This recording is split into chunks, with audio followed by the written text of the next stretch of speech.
আবার ওই কালো গিলাফ দেখলে,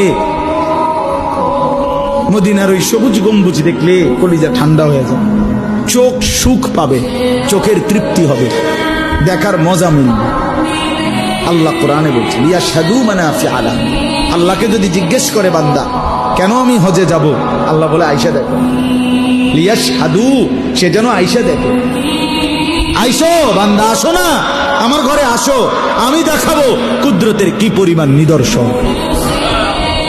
দেখবা কদম কদম, পরতে পরতে আমার নিদর্শন, আমার ঘর দেখবা, আমার কালো গিলাফ দেখবা, হাজরে আসওয়াদ দেখবা, আমার ঘরের দরজা দেখবা, মাকামে ইব্রাহিম দেখবা, জমজম দেখবা, সাফা মারওয়ায় ঘুরবা, মিনায় যাবা, আরাফায় যাবা, মুজদালিফায় যাবা, আমি তোমারে ঘুরাবো, ঘুরাইতে ঘুরাইতে গুনাহ মাফ করে একদম মায়ের পেটে নতুন বাচ্চা বের হয় যেভাবে, নিষ্পাপ বানায় দেবো।